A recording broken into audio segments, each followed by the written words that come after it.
আসসালামু আলাইকুম, সুমিতা কিচেনে আপনাদের সকলকে স্বাগত জানাই। আশা করি আপনারাও ভালো আছেন। আলহামদুলিল্লাহ আমিও খুব ভালো আছি। তো আমি এখানে যে ফুলকপির পনিরটা আগের দিন বানিয়ে রেখেছিলাম সেটা আজকে রান্না করব।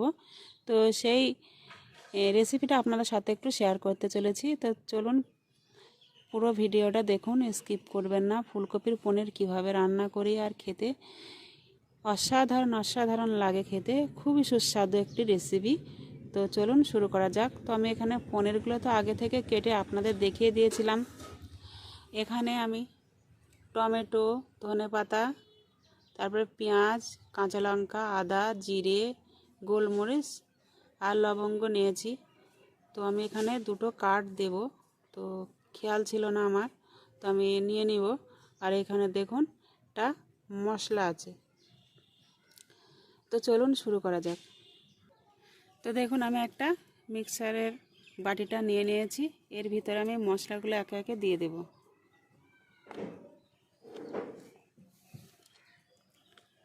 এখানে পেঁয়াজ, কাঁচা লঙ্কা, টমেটো, ধনেপাতা, আদা কুচি। এখানে দেখুন আমি কাঠ নিয়ে নিয়েছি, বেশি দেব না, অল্প। সব একে একে আমি দিয়ে দিয়েছি। তো এগুলো আমি পেস্ট বানিয়ে নেব।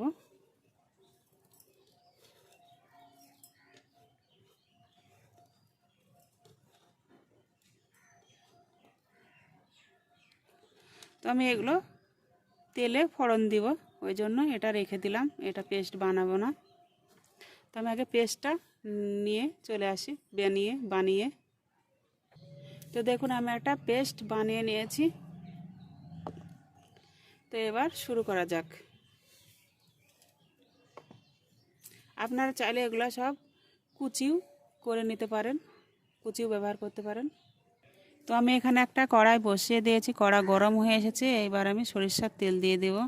তো আপনারা চাইলে এখানে সাদা তেল দিয়েও ভেজে নিতে পারেন। তো আমি এবার এই পনিরগুলো ভেজে নেব, ফুলকপির পনির।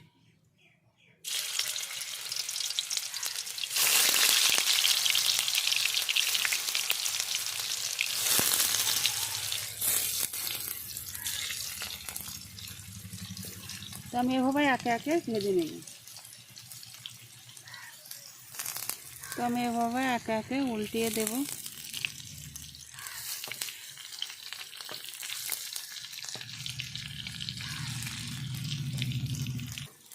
তো দেখুন লাল লাল করে ভেজে নেওয়া হয়ে গেছে, আমি এবার তুলে নেব।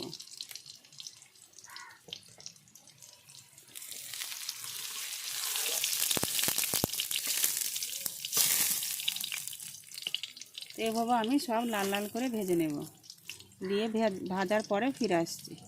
তো আমার একে একে সব ভেজে নেওয়া হয়ে গেছে। এবার একই কড়াতে আমি আবারও তেল দিয়ে দেব।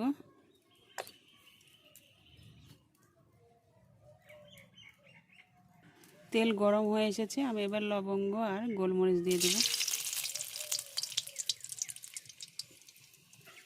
আর এখানে যে পেস্টটা বানিয়েছিলাম সেটা দিয়ে দেব।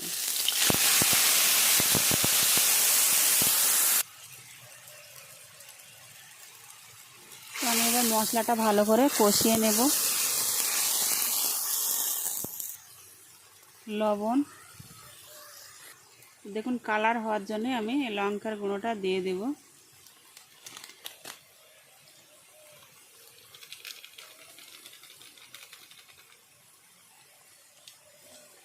সামান্য দিয়েছি।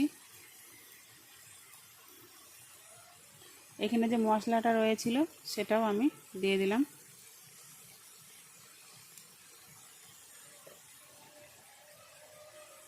দিয়ে আবারও কিছুক্ষণ কষিয়ে নেব।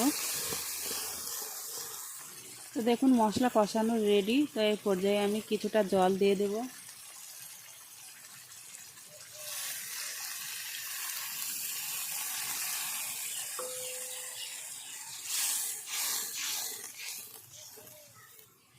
হলুদ গুঁড়ো, তো প্রথমে হলুদ গুঁড়োটা দেওয়ার দরকার ছিল আমার, কিন্তু খেয়াল ছিল না, ওই জন্য মনে দিয়ে দিলাম এখন।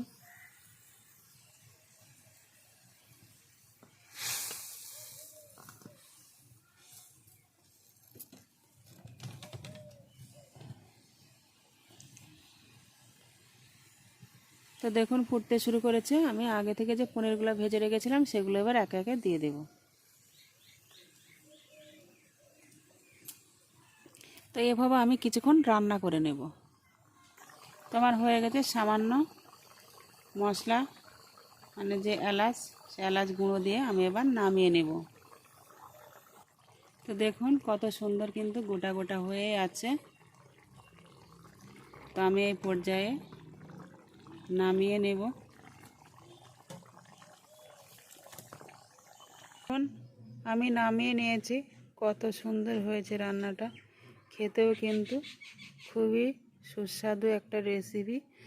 বাচ্চারা তো অনেক সময়ে ফুলকপি খেতে চায় না, তো এরকম করে রান্না করে দিলে সবাই চেটে পুটে খাবে। তো আমার এই রান্নার ভিডিওটা যদি আপনাদের ভালো লেগে থাকে তো অবশ্যই লাইক, কমেন্ট, শেয়ার, সাবস্ক্রাইব করবেন। সুস্থ থাকুন, ভালো থাকুন। কালকে আবারও দেখা হবে নতুন কোনো রান্নার ভিডিওর সঙ্গে। ততক্ষণ সুস্থ থাকুন, ভালো থাকুন। খোদা হাফেজ।